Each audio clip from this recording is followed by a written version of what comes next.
In 2015, researchers at UC Berkeley hooked electrodes to people's skin, showed them videos of nature in space, and watched something strange happen. Their inflammation levels dropped. Not over weeks, not over days, within minutes. The same biological markers linked to heart disease, diabetes, and depression, falling in real time, all from watching a video. This is the science of awe. And it turns out, those goosebumps you get when staring at a vast canyon or a star-filled sky, they're not just a feeling.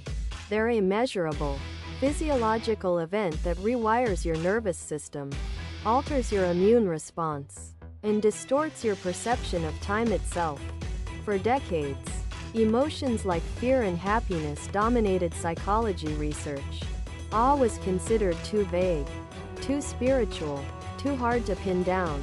But a new generation of scientists decided to drag this ancient emotion into the laboratory. What they found is forcing us to completely rethink the connection between mind and body. Let's start with what's actually happening in your nervous system. When you experience awe, a specific nerve lights up. The vagus nerve. It's the longest cranial nerve in your body, running from your brainstem all the way down to your gut. Think of it as the superhighway between your brain and your organs. Dr. Decker Keltner at Berkeley found that awe activates the parasympathetic nervous system, your body's rest and digest mode. Through this exact pathway, your heart rate slows, your breathing deepens, your muscles relax. But here's what makes this remarkable. Most positive emotions don't do this. Happiness, excitement, even love, they tend to activate the sympathetic system, the gas pedal. Awe hits the brakes, and it does so instantly.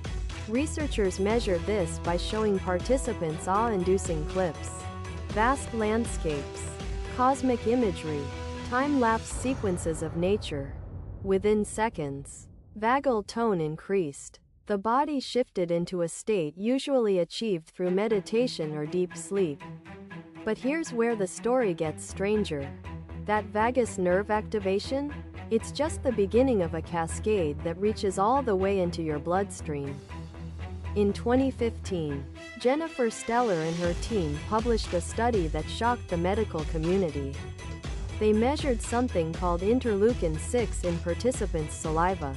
IL-6 is a cytokine, a protein that signals inflammation. Chronically elevated IL-6 is linked to everything from cardiovascular disease to autoimmune disorders to clinical depression. The researchers had participants report how often they experienced various positive emotions throughout their daily lives. The results were stunning. Of all positive emotions measured, joy, contentment, amusement, pride, love, only one predicted lower IL-6 levels. Awe, not happiness, not gratitude, awe.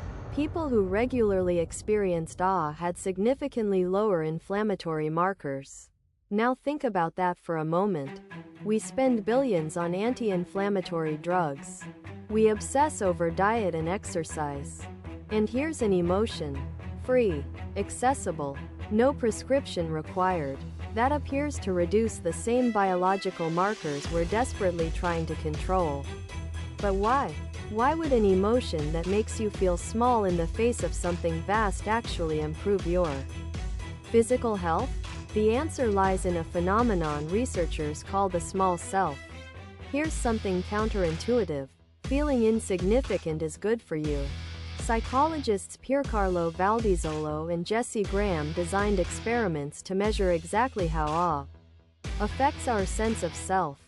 Participants who watched awe-inducing videos, think planet Earth footage, massive waterfalls, endless ocean horizons, reported feeling physically smaller. Their sense of self literally shrank.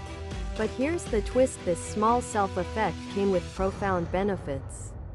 People became more generous, more willing to help strangers, more connected to others, less focused on their own problems normally.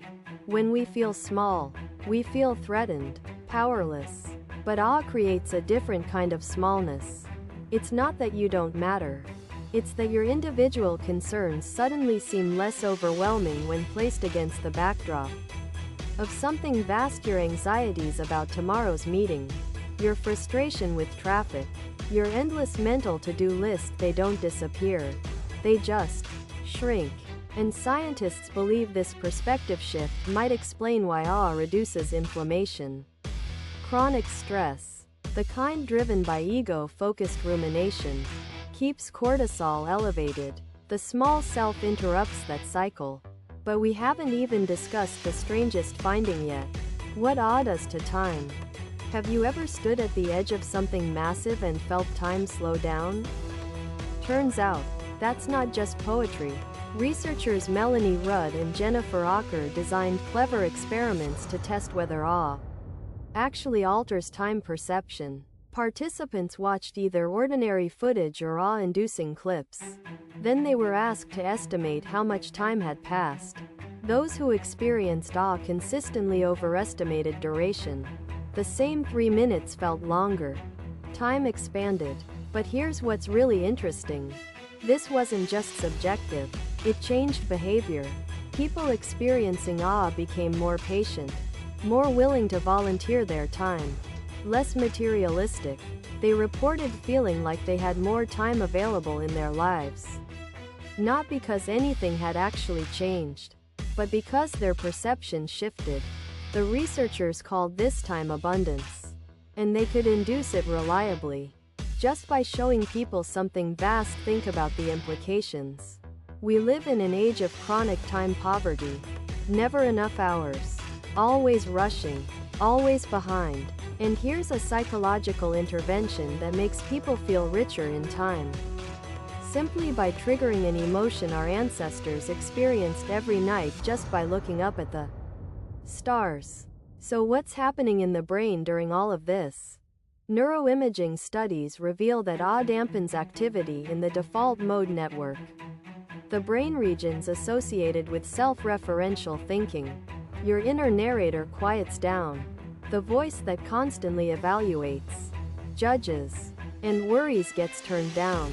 Simultaneously, regions associated with present moment attention become more active. You stop time traveling, ruminating about the past, anxious about the future, and you snap into now. This pattern looks remarkably similar to what happens during meditation, or peak experiences reported by mystics and artists. But unlike meditation, awe doesn't require years of practice. It hijacks your attention automatically. Vastness demands cognitive accommodation.